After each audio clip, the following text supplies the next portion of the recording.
Everyone. I'm pleased to welcome you to our first webinar in the new year. I particularly welcome the many IBBC members joining us today. Thank you for your support, which allows us to have these public events in support of Iraq and her people. Today's principal speaker, Professor Frank Gunter, requires little introduction. Frank teaches the political economy of Iraq at Lehigh University in the United States. He's a very active member of the IBBC Advisory Council, having been the lead author of the IBBC Green Paper for Reform in 2020 and the author of our paper on corruption in 2021.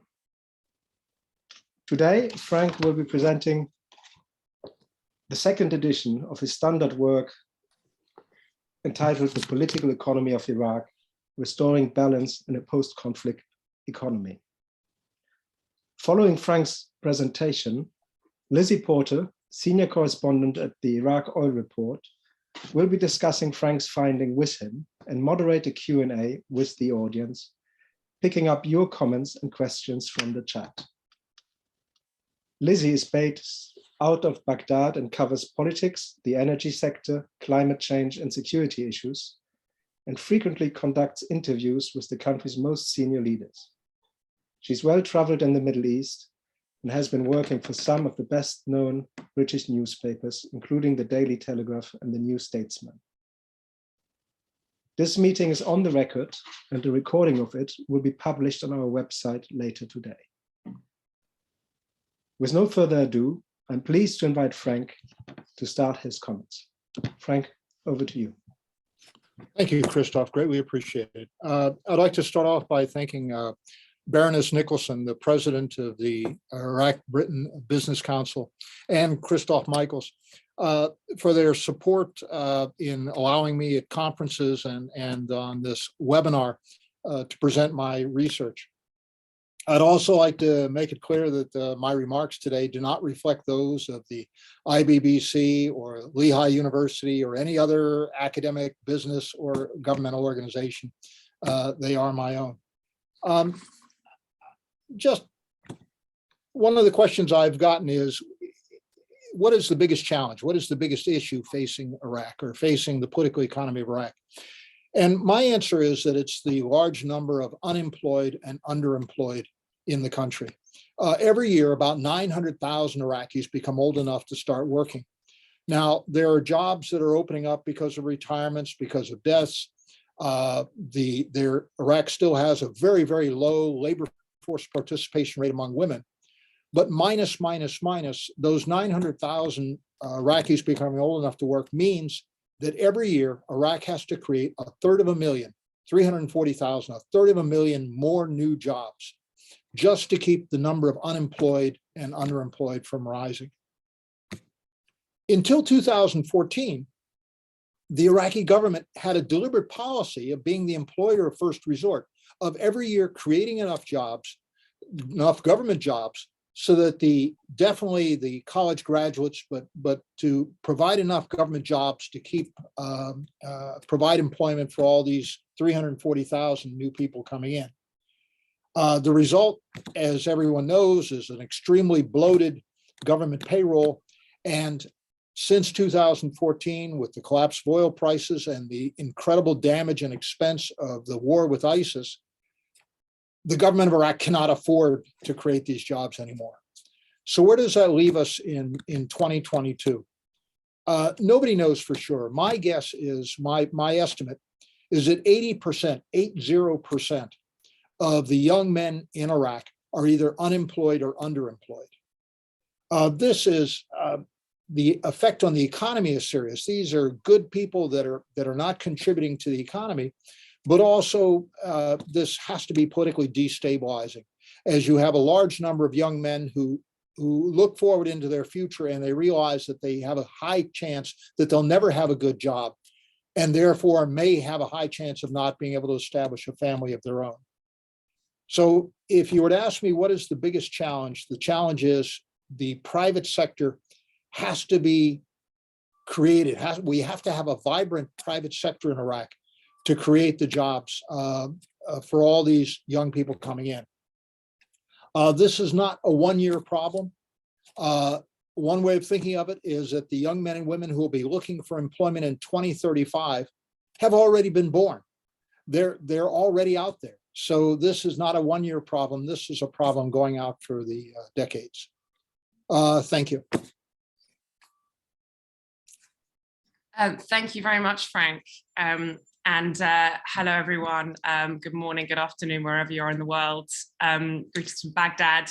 I just want to say one thing very quickly, that I apologize if my electricity goes out and you lose connection with me. We are on generator at the moment because of the many problems that Frank lays out in his book. The electricity here is very, very temperamental. So that's just a quick note. Frank, I want to ask you a little bit about that link between, you've spoken a little bit about unemployment and underemployment. Another huge problem facing the Iraqi economy is corruption. And we all know, we talk about it in a very sort of fluid, big sort of concept, corruption. What does that actually mean? Well, I mean, in my experience talking to people it means you have to pay to get a job. It means, and the best people who can pay the most money get the best jobs. It means you have to pay money to get things done, renew your passport, renew your ID cards. And I think you outline it quite, as a sort of general definition in your book. It means people using their public positions and public resources for private gain. I want to ask you a little bit about the link between that corruption. How is that preventing the development of the private sector that you outline there as so important in absorbing these huge numbers of people that are coming of working age every year? The cost of corruption, and I appreciate you laying out the forms it can take, especially with COVID, the fact that bribes have to be paid to get medical treatment for families. Okay, so the cost of corruption. First of all, there's the additional cost to private businesses. Dr. Sami Desai did a very good study in Iraq where she surveyed small businesses to find out how much the small businesses were paying in bribes. And about half the small businesses, I think it was like 51, 52%, reported that their costs were 20% higher because of corruption. Well, in most small businesses, that wipes out your profit. So the first damage is that it's an additional cost for private businesses that might make a private business impossible. Secondly, private businesses, small businesses especially, in order to avoid government officials with their hands out, are going to structure their businesses in very inefficient fashion. It was years ago, but I south of Baghdad, near the town of Iskandaria, I visited a small firm that had their equipment. They had their equipment of their small firm. They were metal bashers on the back of trucks. And I said, that's very inefficient. Why don't you put it into the factory? Well, having it in the back of trucks means that we can close the door on the truck and drive away and take our business. Inefficient. The third, and probably the most damaging, is that if a young man or young woman has a choice between being in the private sector and having to pay bribes, or being in the public sector with possibly the opportunity of earning bribes, of gaining bribes, I'm afraid that we're losing some of our smartest young Iraqi men and women are choosing to go into government service because it's a less stressful life and I can gain bribes rather than pay them. I'm giving a long answer to a short question, but the regulatory hostility in Iraq is terrible. According to the World Bank does their annual ease of doing business survey. Interestingly enough, they've just canceled it. They're not going to be doing it in the future, which I think is bad news, not only for Iraq, but for the other developing countries that rely on it. But Iraq, in the latest one, ranks 172nd out of 190, almost at the bottom. In fact, in two categories, getting credit and resolving insolvency, Iraq is tied for the worst in the world. Now, considering the competition, to be tied for the worst in the world is devastating. Now, why does Iraq have such a hostile regulatory environment? One motivation is the corruption. It takes 167 days to get permission to build a warehouse, not to build the warehouse, but to get government permission to build the warehouse. Now, if you want to get permission earlier, you can put a couple of $100 US bills in an envelope and give it to the right person. And instead of having to wait 167 days, you'll get the permission in 2 weeks. Every one of these hostile regulations is not everyone. Most of these hostile regulations are preserved and supported because it means somebody can extract a bribe. Okay, long answer to a short question. Thank you. Thank you. So you suggest that it's a problem resulting from the bloated public sector, but also the weak private sector as well. Sorry, which would also suggest that the regulatory environment needs to change and improve to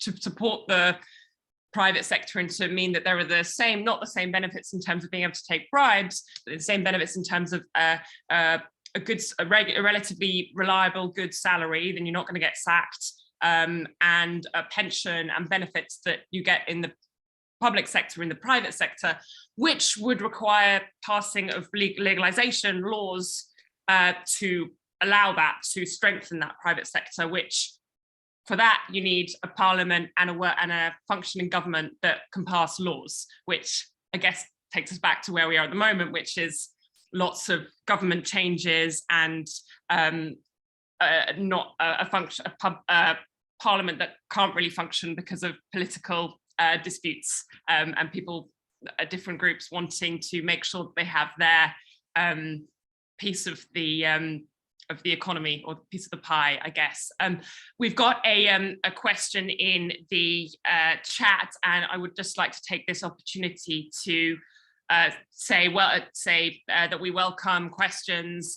Please try and keep it to questions rather than comments, although short comments are welcome, and we'll take them, and I'll try and address as many of them as possible throughout the conversation. We'll also have a sort of 10-15 minutes Q&A at the end, in which I'll address more of the questions. So I do encourage those coming in. I've got another question related to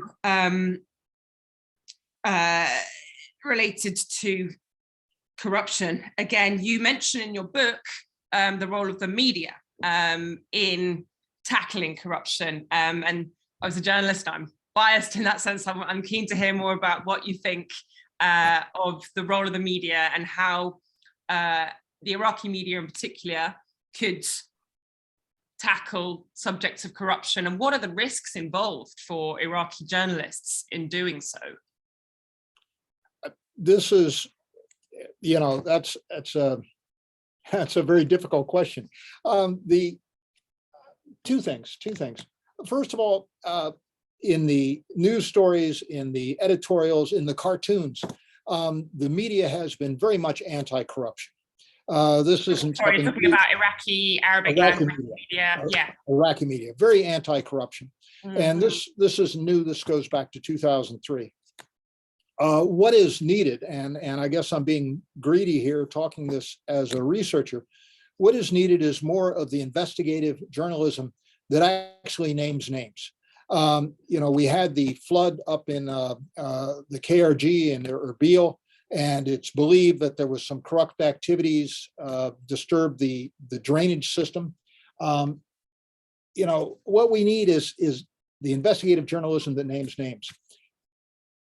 The difficulty and the challenge, and you're more familiar with this than I am, is that what did they used to say when you investigated corruption in Mexico? Journalists would be asked, do you wish to be paid in silver or do you wish to be paid in lead? And do you wish to accept a bribe to provide favorable remarks to not name names, or do you wish the violence against yourself and your families. Looking at the data here, Reporters Without Borders rate Iraq as 163rd out of 180 countries that they evaluate, somewhere between Tajikistan and Equatorial Guinea. This hostility towards reporters, to be a honest, effective reporter in Iraq requires an incredible amount of courage. If the government wants to reduce corruption, one way they can do it is provide better protection for the people who report it. Yeah, absolutely. That's, again, that comes back to the strength of the security services, and there's a relatively fractured security structure in Iraq, with lots of different, I mean, you can't even count them on one hand, the number of branches that there are and who they report to, and people with guns who make life very difficult for journalists who want to name names and really dig deep into stuff. I know it's an issue that we often come up against and have to make difficult decisions about. We've got some questions coming in related to unemployment, so I'm going to take one of those now. We've got one from Barak Shuba that says, you mentioned that the biggest issue in Iraq is unemployment. What are the reasons for this unemployment, in your view? Well, I don't think you can really distinguish between unemployment and underemployment in Iraq. Unemployment is you don't have a job. Underemployment is you have a job, but the job doesn't use your skill set, or your job is part-time and you want a full-time job. The biggest reason, and again, this was a theme that runs through my book, is the regulatory hostility towards the private sector, which is separate from and feeds on the corruption, makes it very difficult to have a successful private business. There's tied in with your previous question. I was speaking to an Iraqi economist and learning a great deal from him.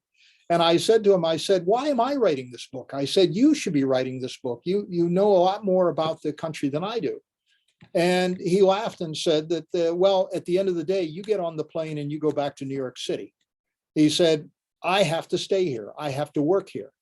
And, with the corruption, with the hostility towards the private sector, that I think is the primary cause. The young people in Iraq, many of them, I won't say all, many of them want a government job. Government jobs pay better. Government jobs have a more relaxed work ethic. They have a very generous pension, which as you just mentioned, the private sector does not. So most of the young people want to get a government job. Not all.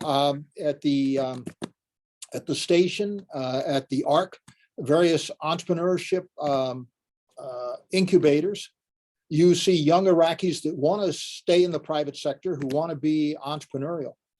But the combination of the government jobs being very favorable, very high paid, and the hostility towards the private sector is what is driving the high level of unemployment and underemployment in the country. Good question.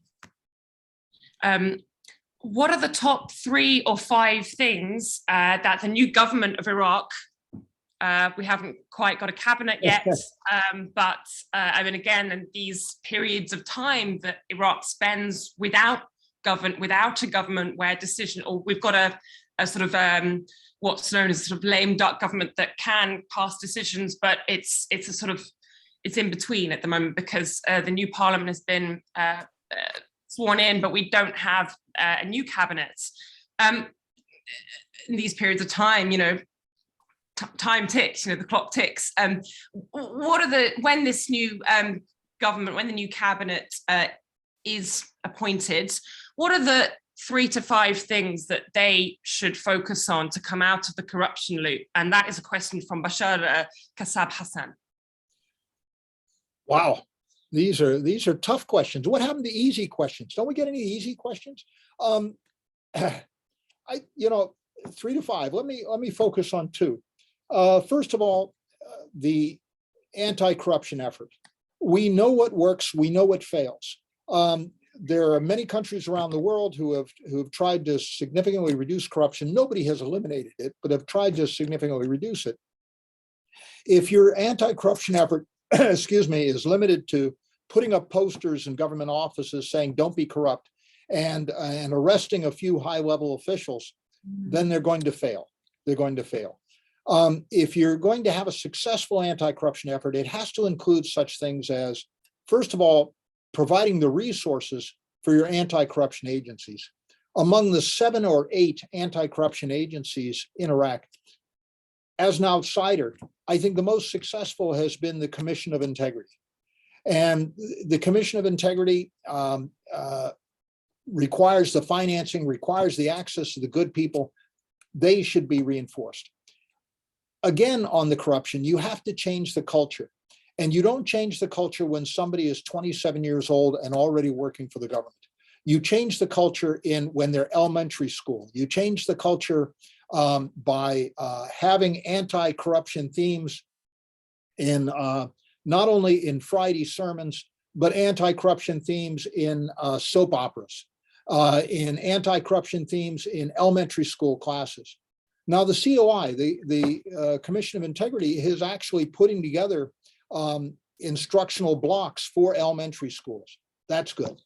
Okay, so the first would be a more effective anti-corruption, which has to be an all of government thing. It can't be just one agency is responsible for fighting corruption and the rest of us don't have to worry about it. The second goes back to your previous question, reducing the regulatory hostility. Progress is being made. Every year, Iraq is making progress at making this regulation or that regulation, this regulation or that regulation more welcoming to the private sector. The problem is the progress is being made at such a slow pace. Iraq doesn't have a decade. Iraq doesn't have 2 decades to graduate. So what are the options? There's maybe 3 options. One option is the World Bank has a commercial code, an ideal commercial code that they are willing to present, or they have presented it to the Iraqi government. So one option would be to adopt the commercial code proposed by the World Bank.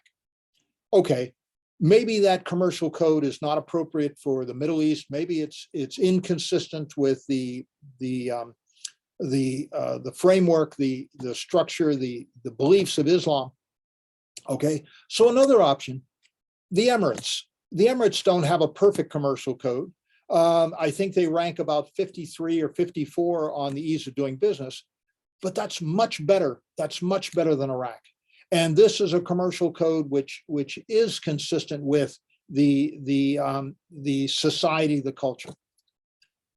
The third option is the special economic zones. Iraq has free zones. The laws probably need a lot of work, but the special economic zones could be used the same way they were used in China, as a way of experimenting with different regulatory systems.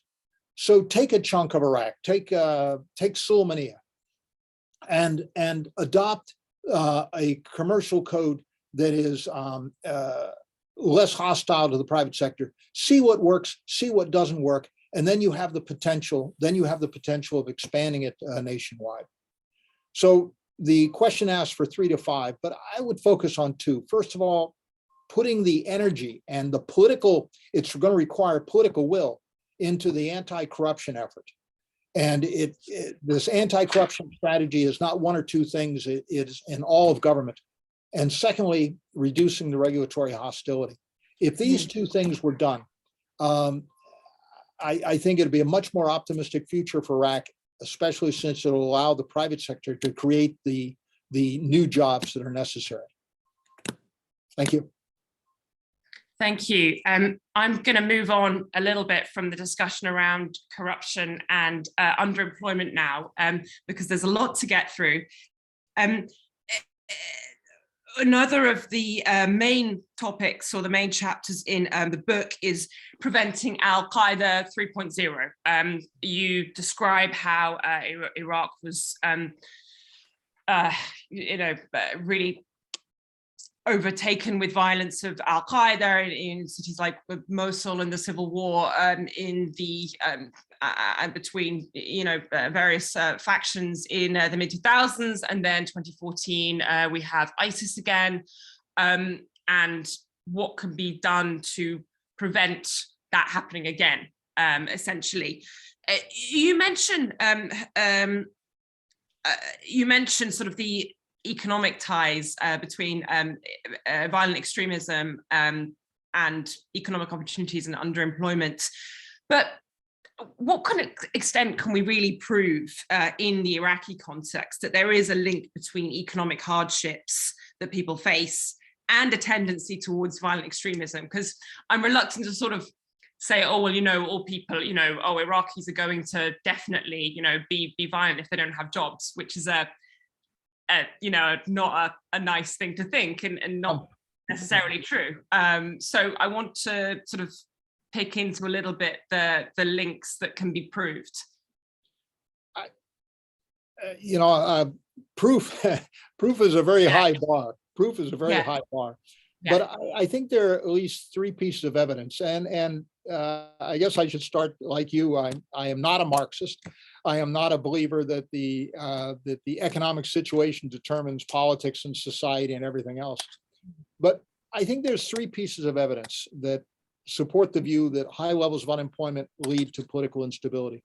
The first is there have been a series, and I reference and I discuss some of them in the book, of wide-scale multi-country studies, econometric studies of trying to understand political instability. And in many, all is a dangerous word to say in economics, but in many of these studies, the level of unemployment has been associated with increased political instability. Now, whether that applies to Iraq or not, these are large-scale multi-country studies, okay? Second, and Christoph, nobody will remember my name right when I say this, right? There is interviews done with prisoners of Al Qaeda. And one of the questions, or one of the series of questions that was asked those prisoners, was to try to determine what was their economic, what was their family, what was their social situation when they decided to join Al Qaeda, to carry a gun and to kill their neighbors.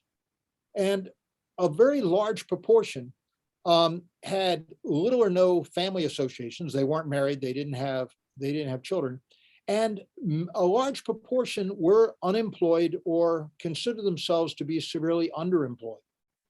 Now, whether a prisoner talking to an interrogator is going to give a 100% correct answer, well, that's questionable. But I thought that was interesting that they were many of them low educated, many of them low skilled, and were unemployed or underemployed. The third piece of evidence, I don't know whether you want to call it introspection, is that if you don't have a job, if you don't have the respect that a job gives you, then it would seem that you would be more open to somebody coming to you, especially if you're a young man. You don't have a job, you don't have a family, or you don't have a wife, and therefore you're somewhat of an embarrassment to your family. Okay, and you are approached by a group that gives you an opportunity of carrying a gun, of being part of an organization, of receiving $300 or $400 a month to spend. In economic terms, being unemployed lowers your opportunity cost of becoming a member of an insurgency. So proof is difficult, but with these three pieces of evidence, I do think, and it's not, let's not be Marxist, it's not direct, but I think there's a tendency that if you're unemployed or underemployed, that you're going to be more open to the propaganda. You're going to be more open to the persuasion of the insurgent groups, whether it's Al Qaeda, ISIS, or Al Qaeda 3.0. And so to what extent do the failings of the government of Iraq so far, and I mean, I see them every day here in terms of the number of people who don't have jobs and, fed up of the poor services. massive corruption, having to pay bribes, or talking about another sort of concrete example is you want a contract for something, well, you're going to have to pay an extra 20% because that's going to go in the pocket of the person at the ministry, the director general, or the, middle level manager at the ministry that is going to give you that contract. To what extent are those failings really, and which contribute to economic hardships? How real a risk is that for creating future sympathy for violent extremism in Iraq? I think it is. I think it is very strong, and especially when you find the government not following its own rules. As an example, every member of the COR, all the members of the provincial councils, the senior government officials, both at the national, provincial, and regional level, have to provide their annual financial reports. Many of them just don't provide the reports. Many of the reports that are produced are works of fiction. So when the government doesn't follow its own rules, the failings of the government of Iraq, the lack of security, the corruption, the lack of essential services. One way of viewing it is that the government of Iraq has withdrawn from the state. They are, you especially saw this in 2014, 2017 with the rise of ISIS, that the government pretty much retreated to their offices and they ceased to do the things that people wanted them to do. The hospitals were not caring for sick people, the schools were not teaching. And this naturally, I don't think it's an unnatural thing, naturally leads people to turn to other groups. It might be to religious groups, it might be to ethnic groups, it might be to regional groups, it might be to insurgencies, to provide the things that they expect to get from the government, to provide security, to provide a job, to provide essential services. So maybe, and I'm optimistic about the previous government, and I'm always optimistic about the new government being formed. Maybe if the state can advance, if the state can start doing the things that it has said it will do, that this will lead to a loss of interest, a reduction in the support for these other groups. On top of that, you have broken promises. Prime Minister Maliki, when you had the fight against Al-Qaeda, the government of Iraq, the US forces were approached by sheikhs in Anbar province, the sons of Anbar, that the sheikhs would provide young men who would support the government in its fight against Al-Qaeda. But what they wanted in return was the guarantee that these young men would receive government jobs. And it was publicly announced that if Al-Qaeda was defeated, that the sons of Anbar would receive government jobs. They would hopefully, or they wanted government jobs that would allow them to carry a gun, either the Department of Defense or Interior, but they would have been willing to accept, I think, any government job. When Al-Qaeda was defeated, the promise was broken. Okay, so when the government is not only not doing the things that it should do, but breaking promises that it publicly makes, then that is going to be a barrier to the progress of the country, either in the limited case of looking at corruption or the broader case of economic development and political progress in the country. Thank you. We've got a comment on that from Gillian Dar. Apologies if I've mispronounced the last name. We are told by people in the Nainoa Plains that because they can't get a job, many young people are forced to join a militia to earn a living and provide for their families, regardless of their political affiliations or whether they want to support a militia. This is inevitably leading to grooming in violence and a changing culture. I have, again, it's kind of an anecdotal thing. I've heard similarly in Sinjar, people joining the plethora of groups that there are in Sinjar because there's nothing else, because it's, as many of you may know, it's a disputed territory that's fought over between the central government and the Kurdistan regional government, and that means that, I mean, the only people really doing things there in terms of development are NGOs, and you can't run a state off an NGO, really. So a lot of people there, you know, and I've heard lots of anecdotes of people joining the because they pay best. You know, then they need $300 a month to pay their rent and feed their families.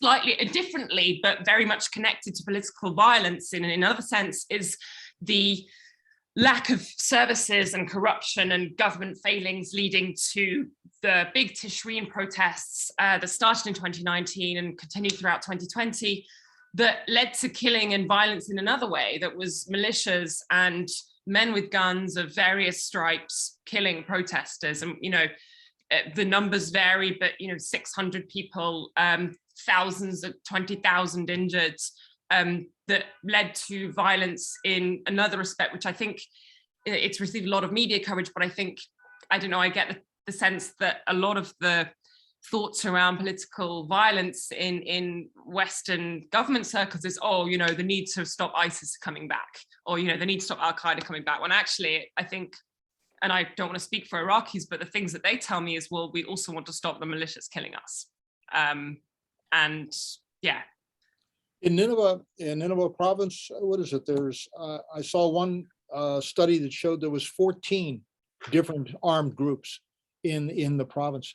You know, does a government job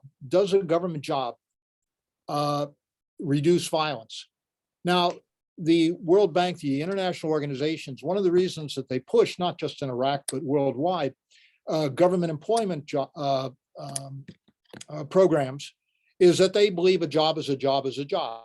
You know, that if we can give a young man a job, then he'll be less likely. But I'm not sure if that's true.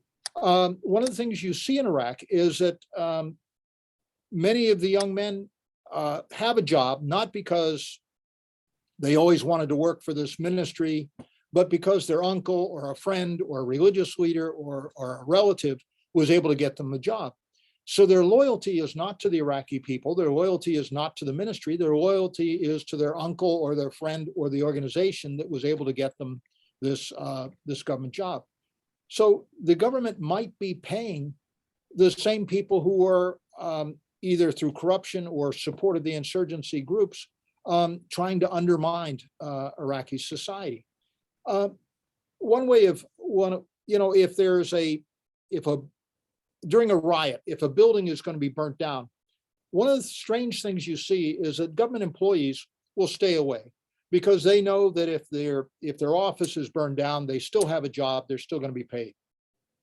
But one of the surprising things you see in the private sector is that if there's riots in an area, that you'll actually have the employees, along with the owner or the manager, actually putting themselves at risk to protect their place of business, because they realize that if the shop is destroyed, that they've lost their job. So there's a loyalty, that builds up in the private sector between the employer and the employee. They don't like each other, but you know, you've given me a job that allows me to take care of my family, and in return, I'm going to work for you. I don't think you see that same loyalty on the government side. So creating jobs by the government, yes, it's providing money. Now, we haven't discussed the issue of the ghost workers. There is no safety net. There is no social safety net in Iraq except for the PDS, the public distribution system. The attempt to provide biometric census of the government employees has been going on now for 7 years, and it's still not complete.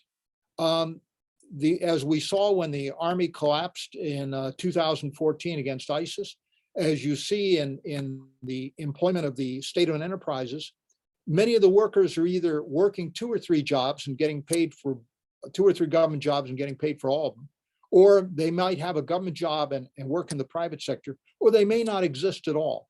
And their paycheck goes to the supervisor, whoever's covering for the fact that they don't exist. What would be needed there is to finally complete the biometric census of government employees. The Iraqi government knows how much it pays each month for salaries. The Iraqi government does not know how many people actually work for the country. So I got away from your original question, but no, that's another form of corruption, right? I mean, we can say, you know, if that money, if those salaries of the ghost employees who don't actually exist is going in the pocket of the DG or the head of the Shaba, like the director section, you know, that's another form of corruption. I want to talk a little bit about oil and gas, given the importance of oil and gas, and oil revenues to the Iraqi economy makes up more than 90% of government revenues, which suggests a hugely undiversified economy and the dangers of that. Can you talk a little bit about Iraq's Dutch disease and what that means for people who maybe don't know, and how it's trying to deal with that at the moment, and how successful it's being in doing so? Dutch disease, good point. Dutch disease is where a country has a single export. In Holland, it was natural gas. In Iraq, it's oil. And the whole world wants to buy Iraqi oil, which means there will be a strong Iraqi currency. The dinar, one of the great successes of the post-2003 Iraq, has been the stability of the exchange rate. They actually increased the value of the exchange rate by 17%. And since then, it's been stable until December of 2020. So the Dutch disease is everybody wants to buy your export that drives up the value of your currency, which means everything else the country exports, dates, is going to become more expensive. It's going to become less competitive in international markets. In Baghdad at one time, I was told to put together a display of Iraqi-made goods for some visiting VIPs. It was extremely difficult to go into the shops and the stores, and almost everything I found, gee, this is interesting, but it was imported. And one of the reasons is the high exchange rate. Now, what can be done about the Dutch disease? Okay, in December of 2020, there was a very dramatic depreciation of the dinar, 23% to 14.50 dinar per dollar. Took me by surprise. I'm glad they did it. It was not motivated by an attempt to deal with the Dutch disease. It was motivated by the budget crisis. Yeah. By devaluing by 23%, it meant every dollar of oil earnings now bought 23% more dinars that the government could spend. But it did for a while there restore the competitiveness of other products produced in Iraq. Now, because of the difficulty of the private sector, there hasn't been a lot of advantage taken of this, although there has been some evidence that non-grain agricultural products are doing better because imports have become more expensive. This has improved the market for these products in Iraq. But this is temporary. This is temporary. As long as Iraq is a single product producer, oil producer, then you can expect the Dutch disease to lead to a further deterioration of the exchange rate. What can be done in the long term?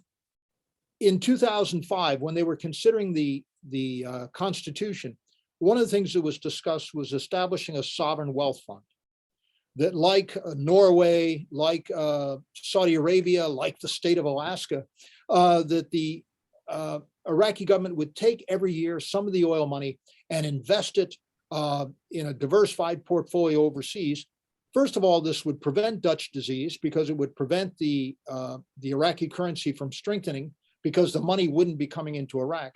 And secondly, gradually over time, it would provide a flow of funds that could come from the sovereign wealth fund to Iraq in 5 years and 10 years and 30 years. It was felt then, and it is still seems to be a very strong attitude now, that the needs of Iraq are so great now that the money has to be spent today. None of it can be saved. And the result, as we talked about earlier, is an explosion of public sector employment. It's not just many people are working government jobs, but they're working in government jobs where many of them actually don't have a purpose. Somewhere between 20 and 30% of the SOEs, state-owned enterprises, produce nothing, but they still have employees that come each month to get paid. The Iraqi railroad system has about 10,000 employees. Considering how long the rails are, considering how few trains they run every day, that could probably be done with 1,700 or 2,000 employees. They literally have more employees than they have desks for the employees to sit. Yeah. Okay, so so the Dutch disease is a continuing problem. In the short run, you got to devalue every once in a while, but that has its own risk. In the long run, sovereign wealth fund, but there doesn't seem to be any interest in establishing such a fund in Iraq now. Thank you. I will just come back to you on one of those points. So just in the past couple of weeks, I met with the oil minister, Ihsan Ismail, who is trying to encourage the creation of a sovereign energy fund, which would, in some respects, act like a sovereign wealth fund. Iraq has, and I'll just give a Iraq Oil Report a plug, we have reported on this.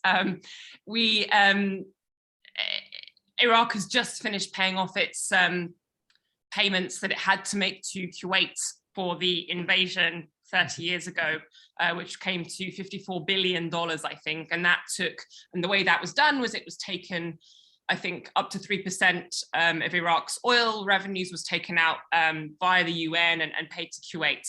That has now been completed, which, and the idea is that those 3%-ish is now going to be put into a sort of sovereign energy fund that will go towards financing clean energy projects in the country. And there is some will from officials that I speak to for those clean energy projects to go ahead, given the, everyone who lives in Iraq knows you see the pollution, the extent of climate change. People are really, really feeling it here. So there is some will to make that happen. It still needs, so the framework has been made for that. It still needs to go past Parliament, which again is those hurdles. That is very, very good news. Very good news. Yeah. And as far as the pollution aspect, roughly 2/3 of all the natural gas that is produced in Iraq is flared off, which makes Iraq at the bottom of the list as far as air pollution. If a way could be found by the Ministry of Oil to capture that gas and use it to produce electricity, it would not only provide a cheap, clean source of energy for the electrical industry, but would environmentally be very favorable. But that's very good news about the Ministry of Oil. Very good news. Yeah, I mean, like I say, it needs to go through. It needs to be legislated. It's a sort of a big if at the moment, but there is a plan on it. But indeed, like as you say, Iraq's spending needs are so large on a day-to-day basis. The current spending, so like spending to pay the public sector employees and pensions and benefits and all of these things that people get from the government while still not getting electricity and nice streets and drinkable water. Those expenses are so large that there really isn't enough money for investment spending. All of the costs in the budget, and a lot of the costs in the budget go to operational costs rather than investment spending. So like things like improving the electricity network that would make people's lives nicer by not having power cuts like I just had 2 minutes ago. I want to move on again to the sort of final section before we take some questions. Iraq in 2035. We've talked a lot about the population growth and the massive pressure that that's putting on government spending and resources and the infrastructure, given the lack of diversification. You make in the book 7 key policy recommendations to take Iraq into the future. Can you just talk us through those? Thank you. If I forget one, remind me, please. The first issue is the government investment, and I talk about the crisis price of oil, and adjusting for inflation right now it's about $53 a barrel. If for $53 a barrel, Iraq can pay the salaries and the pensions, it can do the necessary investment in the oil industry, it can do a certain level of the of the social safety net, which is primarily the PDS, the public distribution system. What they can't do, as you just mentioned, at $53 a barrel, there's not going to be any investment in anything else. The investment is going to be. If Iraq goes through a period of time of sub $53 a barrel oil, then you're really into an unknown country there. They ran arrears in salaries in 2020. Most of those arrears have been paid off. But if oil prices go below $53 a barrel and stay there, then it's going to be a crisis situation. What is the price of oil going to be in the future? You know, in April of 2020, it was what, $16 a barrel? And yesterday it was about $88 a barrel. It's a fool's job to try to predict the future price of oil. But my prediction is that it's we're probably looking at a decade or more of roughly $60 a barrel, which is barely enough for Iraq to cover its necessary salary, pension, et cetera. So again, this is a necessity of creating the space for the private sector. So can I just jump in there? The 53, does that allow for any growth in the population? So sort of assuming that more people are going to come onto that public payroll, and you know the Iraqi population is growing by 3% a year, 1.3 million people. Does that allow for any wiggle room? It does not. It does not. Right. And your statement about the population, the population of Iraq is doubling every 25 years. So right now it's what, 40 million, 41 million people. We're talking about 82 million people in 2040 something. This is unsupportable. It is one of the highest growth rates in the world. Its neighbor Iran, which used to 20 years ago, one generation ago, had a higher growth rate than Iraq, is now down to 2.1, is now down to effectively breaking even. This is unsupportable. The corruption aspect, it is the progress is being made. I guess I shouldn't be overly pessimistic. Progress is being made against corruption. There have been, as you read the news, you see the arrest. There has been some progress made in making a more rational regulatory system for the private business. But to be fair, to be honest, what it means is Iraq has gone from being extremely corrupt to being very corrupt. It still has very, very serious challenges that it has to meet. So the items that I list, the 7 items I list, they all relate. They all hopefully come together. You know, for example, 100% literacy. The illiteracy rate, Iraq was making a lot of progress in reducing illiteracy, not just childhood illiteracy, but adult illiteracy before 2014, where you had many people were forced to flee their areas. 40% of the country was occupied at one point. Those who ended up in camps, in the KRG and elsewhere, opportunities for learning are very limited.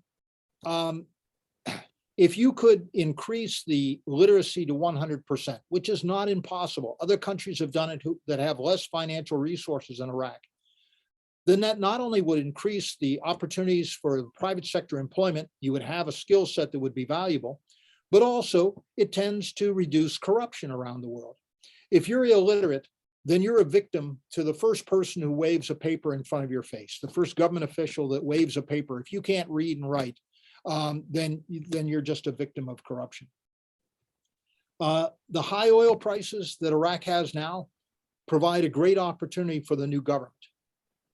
How they can waste that opportunity is by increasing government employment or providing raises. Now, already there's pressure to provide another increase in the salaries of the government employees because of the increased inflation. Because of the devaluation that occurred in December 2020, inflation, which was 1 or 2% before then, is now 6 or 7% now. Now, I see that as an opportunity. I see that as an opportunity. Right now, government employees are overpaid compared to what they could earn in the private sector. If there were no raises provided, then gradually the 6 or 7% inflation will reduce the government wages to something that's more competitive, that's more rational. Okay, I gave a very long answer to a short question. No, it's interesting. I just don't want to unpick what you mean by public sector employees are overpaid, because I think a lot of people who say, you know, the minimum wage is something like 400,000 Iraqi dinars and it's not enough for me. Therefore, I take bribes, or I just don't go to work, or I do another job on the side, or something. But is that the case? So what exactly do you mean there? Yes, I you know, I would not want to try to live. I would not want to try to live on the wage, the average wage of a government employee in Iraq. But I think the critical issue is what you can earn in the government sector as opposed to what you can earn in the private sector. Right. And the government sector not only has the wage, but it has an incredibly generous pension system. Right. A pension system which is not, that the private sector is not eligible for, and a more relaxed work ethic. And maybe that's an unfair statement, but I think it's accurate.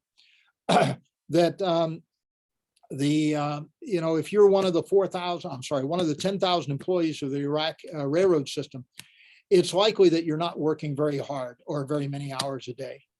So in that sense, I consider them overpaid.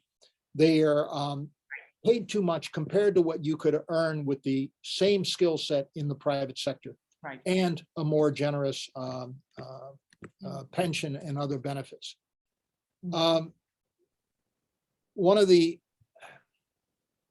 Around the world, one of the causes of corruption among border guards, among customs officials, among police is the fact that they're underpaid and they use corruption. Well, this would require the very difficult and require a lot of political capital to say, yes, we have to pay the key workers, the people who work in the oil fields, the people who work in customs, the people who work in as the police. We'd have to pay them a good wage without at the same time paying the higher wages to the SOE employees that are showing up once a month just to get a paycheck. So it would be a difficult challenge to meet. I'm looking at the clock, and I'm aware that I really want to take some more of the questions that have come in. And we have one about the Kurdistan region, which is great because we haven't talked much about that. It's from Howard Youssef. How would you compare the Kurdistan region with the rest of Iraq in terms of security, jobs, unemployment, and corruption? Okay, let me take the security first. You know, the KRG definitely feels safer. Depending on who's paying the bill, when I go to Iraq, I'm usually met at the airport by a security group that takes me to my hotel Baghdad, or the Green Zone. I forget the name of the hotel in the Green Zone. When I was in the KRG the last time, on impulse, I hired a driver in a car and went from Erbil to Sulaymaniyah to Halabja, and then drove back again, you know, eating in local restaurants and just stopping and looking at stuff along the way. So it definitely feels safer. But is it safer for Iraqis and Kurds, specifically those Kurds who try and call out corruption, who try and speak against the status quo, who are protesting? You know, I mean, the numbers were not the same, but there were 8 protesters killed in protests in Sulaymaniyah, I think, last year. You know, because the police are using not very nice methods of controlling the crowds. So it feels safer for visitors, but for... Yeah, that is a very good point. Yeah. You know, it felt safe for me. And of course, unlike Baghdad, in the KRG, you wave the blue passport and everybody smiles and waves you through. As far as corruption, I don't think there's a lot to choose between the two.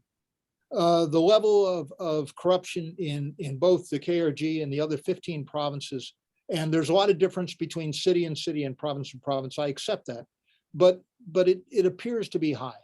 You know, I I pay bribes, unfortunately, when I'm in Iraq.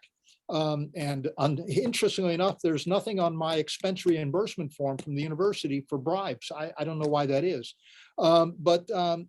You know, I've had to pay bribes at airports in both the KRG and in the southern part of Iraq to get onto my flight on time. So I think looking at the data and looking at my personal experience as far as corruption, there's not much difference. As far as security, the Peshmerga have had a very good reputation of being a tough organization. They took a good stand against ISIS. After the failed Declaration of Independence in 2017, the Peshmerga, which had occupied Kirkuk, was then pushed out or asked to leave by the Iraqi army and did so. To pick a tough subject, I think it was a serious mistake in 2017 for the KRG to have the vote for independence. We saw the voting results; they were strongly in favor of independence. But the KRG is in a difficult situation. They have control of oil, especially when they controlled Kirkuk, but they have to have a way of taking it to the ocean, either south to the Persian Gulf through Iraq or north to Turkey and then to the Mediterranean. Without a guaranteed access for oil, either through Turkey or through the rest of Iraq, then the economy of the KRG collapses. And the independence vote infuriated both groups, both infuriated the rest of Iraq, and also I think angered Turkey because they have their own Kurdish issues.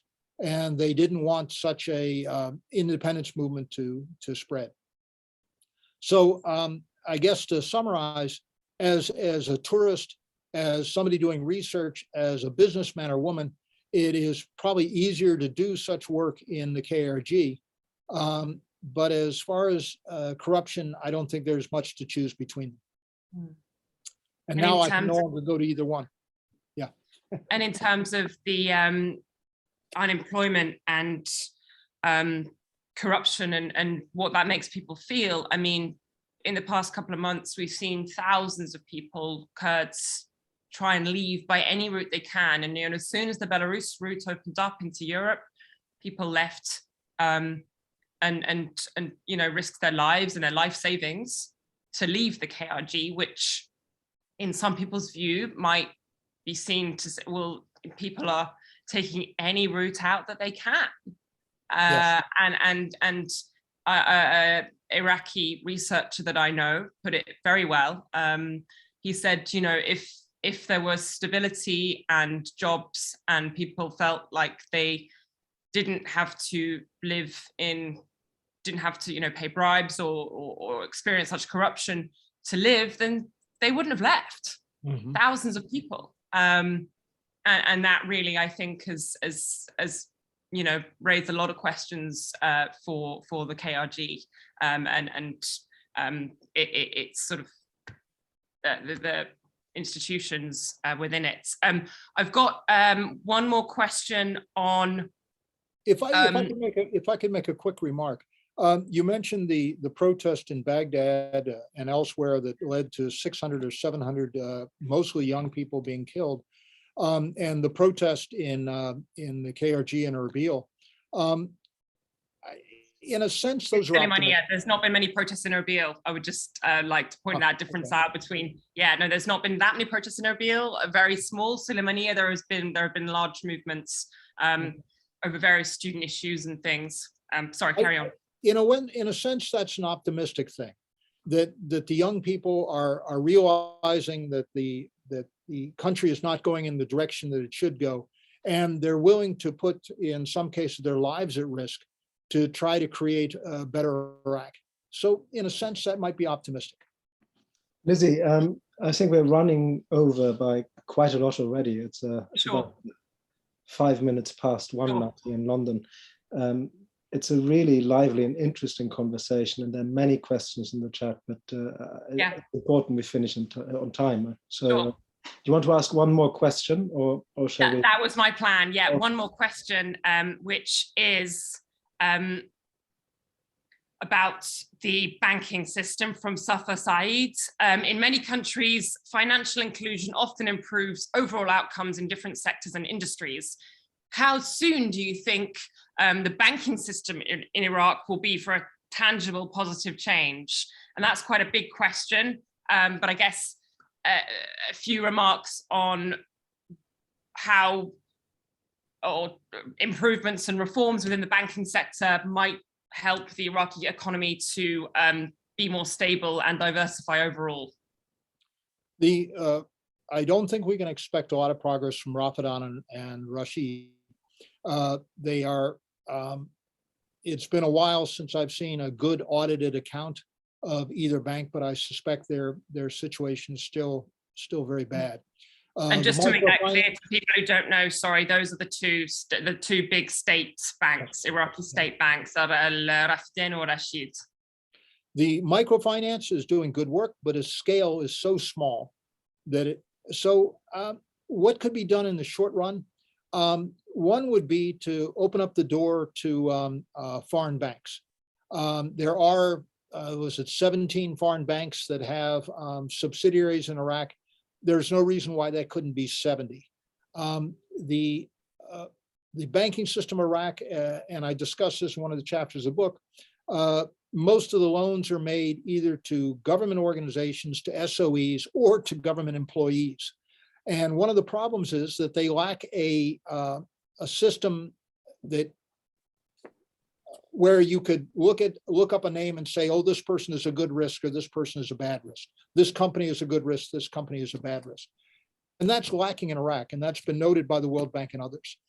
So possibility of opening up to foreign banks and the necessity of having a nationwide or at least regional, but nationwide credit registry so that banks would be able to say this person is a good risk and therefore they deserve a loan.